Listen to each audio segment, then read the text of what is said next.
Bonjour chers amis, c'est Cyril de Lille.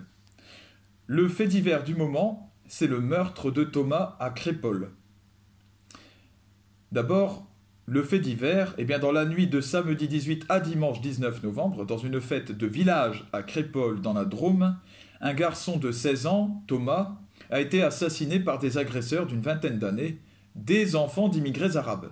C'est un détail qui a toute son importance.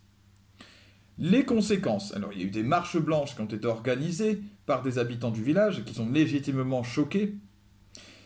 Il y a eu beaucoup d'émoi, pas seulement dans le village lui-même, dans toute la France, voire au-delà. Et une dénonciation de l'immigration, en particulier venant des pays arabes, s'est développée. Il y a une volonté de vengeance qui a été exprimée par beaucoup. En somme, il y a une ambiance de guerre civile. Des militants d'extrême droite ont même défilé dans la cité d'immeubles voisine, cité d'où sont censés provenir les agresseurs. Ces militants scandaient des slogans nationalistes assez agressifs.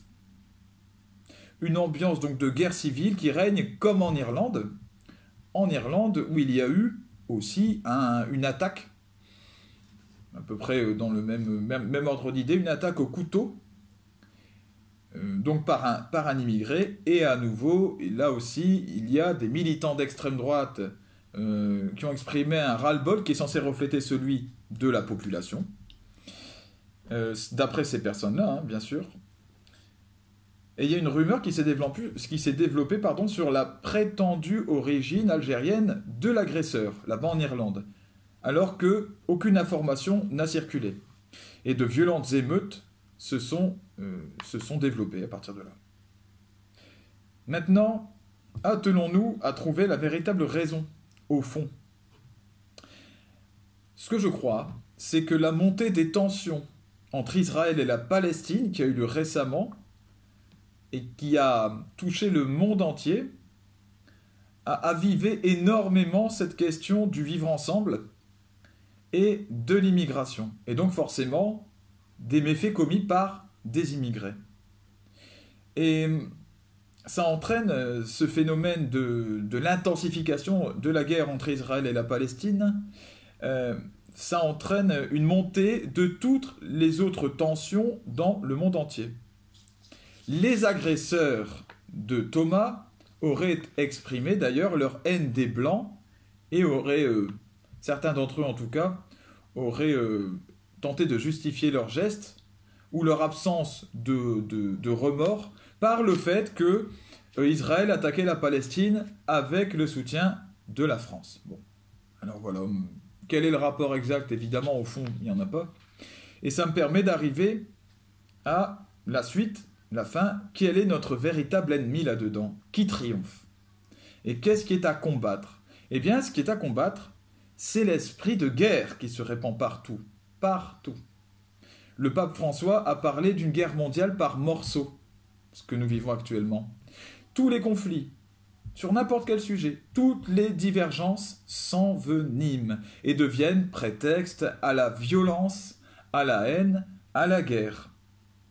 Ces jeunes agresseurs de Thomas agissent sous la même impulsion que celle qui pousse les militants identitaires français à faire une descente agressive dans la cité, voire à agresser des immigrés ou des enfants d'immigrés.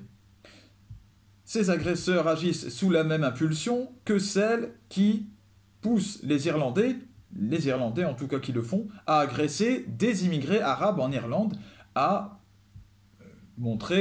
à se révolter de manière violente. C'est la même impulsion. Et c'est là que le diable triomphe. Le diable se frotte les mains avec ce qu'il se passe actuellement, avec cette montée des divisions. Et l'Antichrist se frotte les mains avec lui. Il réussit un plan très simple, diviser pour mieux régner. Voilà. La division se développe parmi les hommes, alors entre immigrés et non-immigrés, entre membres d'un parti politique et membres du parti politique opposé, entre hommes et femmes, entre patrons et employés. Je pourrais continuer très longtemps. En tout cas, voilà où nous en sommes. le temps de la division, le temps où le royaume de Satan prend part sur toute la terre. Voilà.